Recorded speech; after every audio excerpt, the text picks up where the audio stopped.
Hello everybody. In math class today we'll be covering something called grouping and ungrouping. We've all learned to add and subtract basic facts. However, this concept will help you be able to add or subtract any two positive numbers.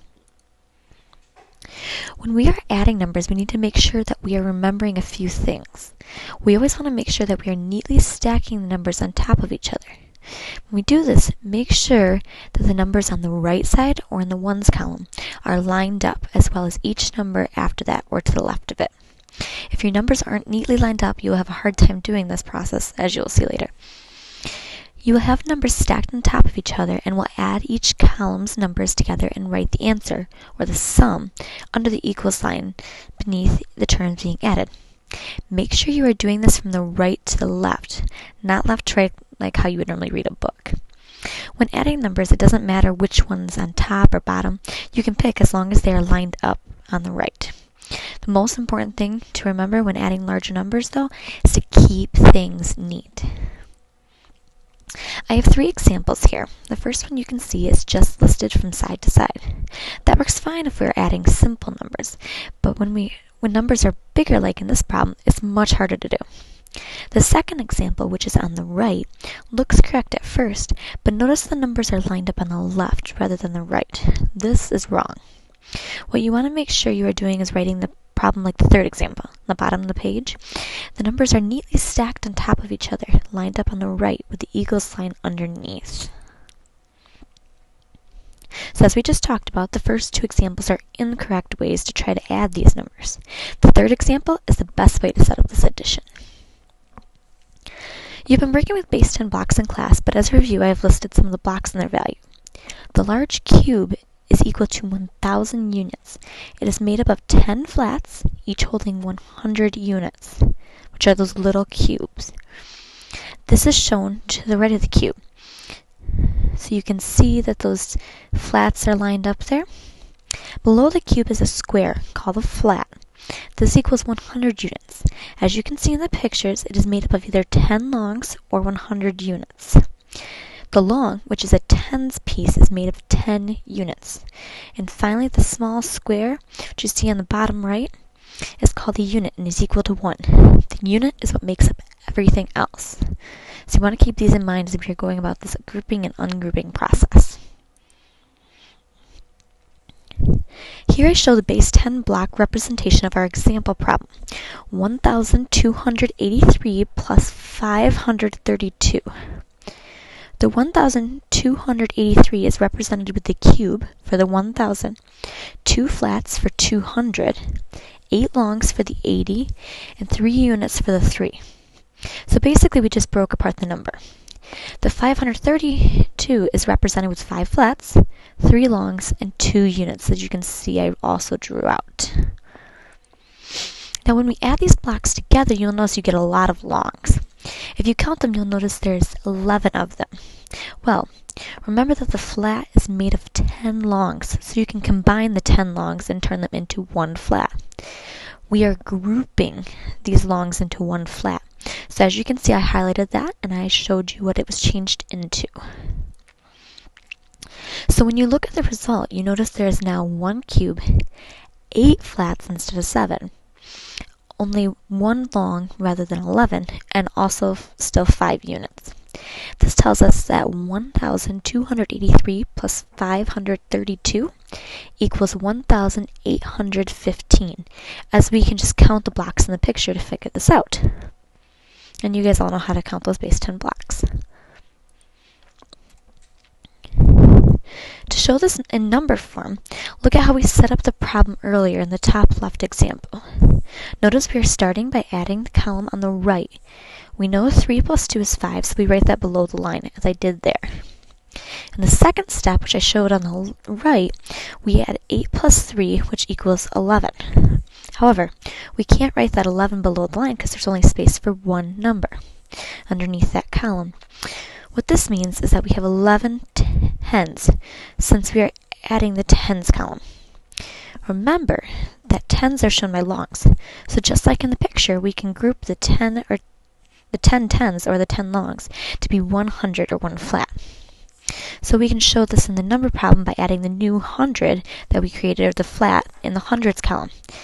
and then just write the number of remaining tens or longs underneath the tens column.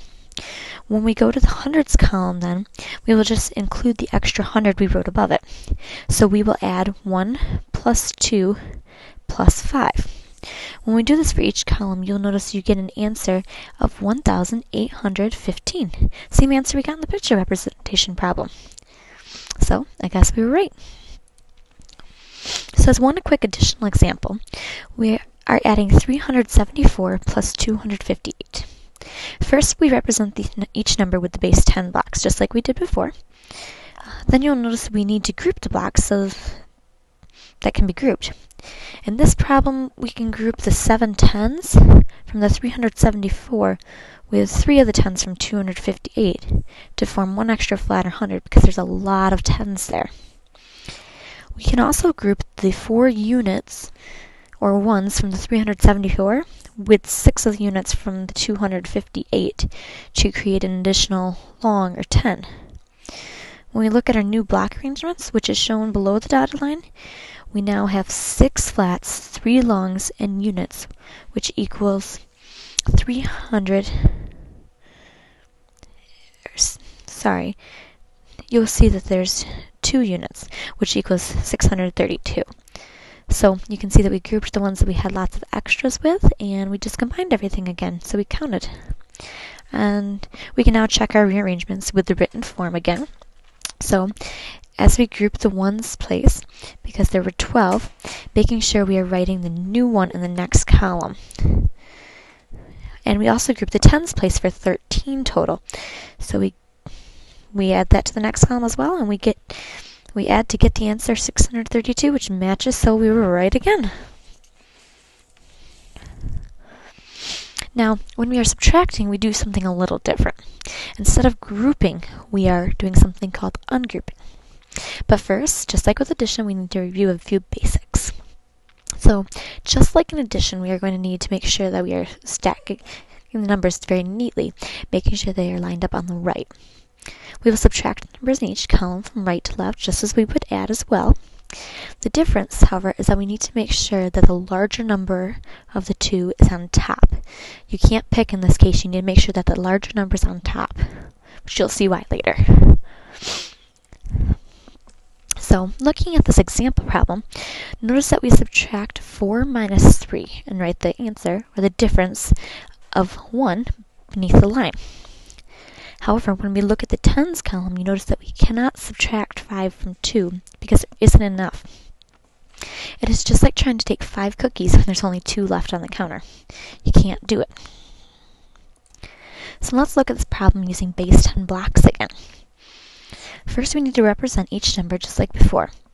So we use 1 cube, 5 flats, 2 longs, and 4 units to show 1,524. We also have 8 flats, 5 longs, 3 units to show 853. As we are subtracting from 853 from 1,524, we are simply taking away from the 1,524. So we're just going to look at that for now. You can see we start removing the 3 units for the 3 ones in 853. So as I showed there, I boxed off and started taking it away.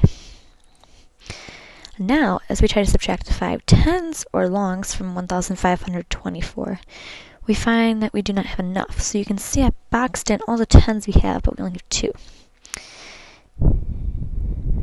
And so in addition, if we had too many of something, we grouped it. In subtraction, when you don't have enough, you do the opposite. You have to ungroup.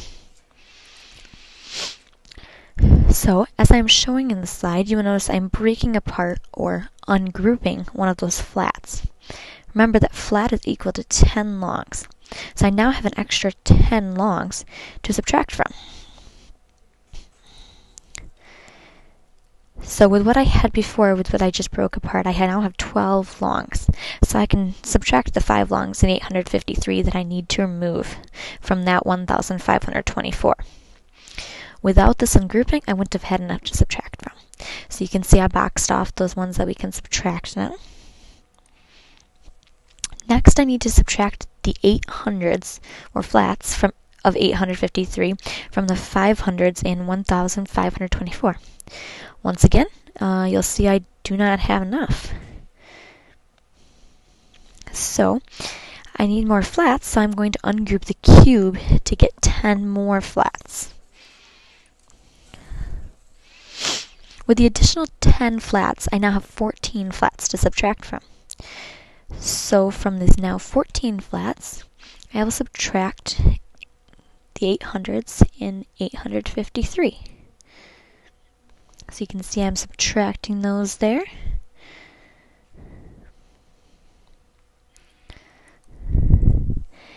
Now that I have removed the value of 853, I simply need to count what is remaining. Unlike with addition, I am not counting the total, but rather the remainder. I have 6 flats, which is equivalent to 600. I have 7 longs, which is equal to 70, and I have 1 unit, which is representing only 1. When I'm going to add these values together, 600 plus 70 plus 1, I find that the answer is 671, which is telling me that 1,524 minus 853 equals 671. So to show this in numerical form, we're going to begin by writing and aligning that problem again. We can then begin by subtracting the column on the right. So we know that 4 minus 3 is 1, so we write that. Now, as mentioned before, we notice that 10's column, the 5 cannot be subtracted from the 2. So, just as we did with the base 10 blocks, we must break apart or ungroup one of the hundreds or flats, as shown in the slide. So we cross out that 5 in the hundreds place and change it to a 4 to show how many hundreds we have left. We now added the 10 new 10s to the 2 that already exist by crossing out that 2 and writing the new 12 on top of that column. We can now subtract the 5 from the 12 to get the difference of 7. So now as we look at the next column, we notice we have the same problem again though. Once again, we must just go to the next column to the left and ungroup the 1,000 into its 10 hundreds. The result is 0 thousands remaining, but we now have 14 hundreds. With 14 hundreds, we are now able to subtract that 8 to get the answer of 6. So we find that the solution of the problem 1,524 minus 853 equals 671. Same answer we found in our base 10 block representation. So we are correct. All the illustrations in this PowerPoint were put together by me, Courtney McGregor.